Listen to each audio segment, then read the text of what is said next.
Hi, now it's time to put the songs together. And if you've been following the tutorials and you've been working with the bowing patterns, working with these little isolated spots where we have these fingering issues, then the pieces are just going to fall in place. They're going to play themselves. And in fact, the hardest part will just be remembering where you are in the piece. So before you start, just understand the formal structure of Twinkle Twinkle Little Star. So it's divided into 4 sections, and we when we're teaching kids, we like to call it the peanut butter and jelly sandwich. So we have a piece of bread, the peanut butter, the jelly, and the piece of bread, so the breads match. We can think abstractly as adults, so A, B, B, A makes perfect sense. And so just remembering where you are formally really is probably the trickiest part about playing these songs now that you've already done your preparation.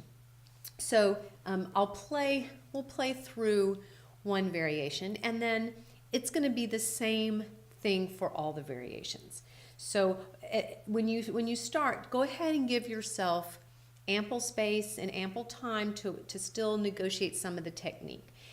So you might take little pauses. If you do take pauses, I want you to do so in the context of rhythm, in the context of pulse, the context of steady beat. And that's something that I just want you to be thinking and feeling now.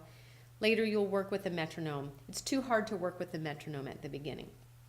So we'll start with variation A. This is the Mississippi hot dog rhythm, and this is part A of the song. So part A is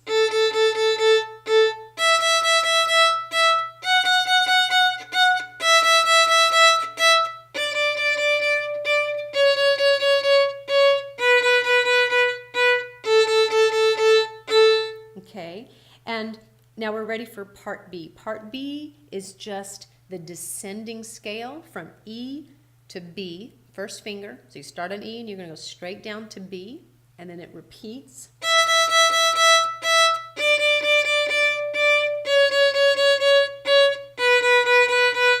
Repeat.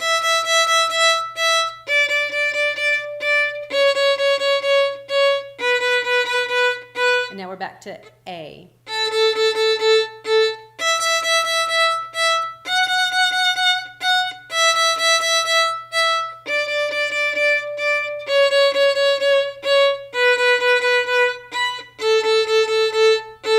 So if you're still having trouble with the string crossing, again, like I said, go ahead and put in extra beats if you need them. Don't take a random amount of time for preparation. Rest, rest. Go ahead and be deliberate. Say you're going to add a beat of rest just to get your finger ready. And then later you can remove that beat. But notice as I was crossing strings,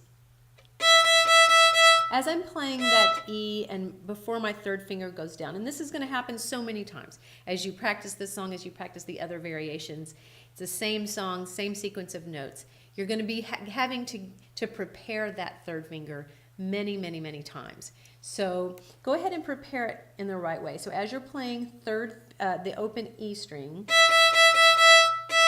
already, while I played that note, my third finger was already hovering. It was hovering above the spot where I thought it should be. Okay, you're really going to try to zero in on the target. It's going to be right above that. So you don't want your hand out here and then have to try to find that third finger. Or you don't want the third finger in any other place. So you have it hovering right over the string. Your fingers are already assuming the spacing, that first finger spacing pattern. You've already practiced the scale. So now it's just a matter of implementing that practice, that exercise we did, implementing that, integrating that right into the song. So this form, it works for every single variation, and I encourage you to alternate, to do one rhythmic pattern one day, another rhythmic pattern another day, rather than just say starting with variation A, Mississippi hot dog, working on that for 3 weeks or so, and then moving to B, doing that for 3 weeks or so. Really try to go back and forth with these different patterns. That way, you stay you're more versed in changing pattern. You're starting to, again, to create more of an overall of a comprehensive bow technique. So good luck.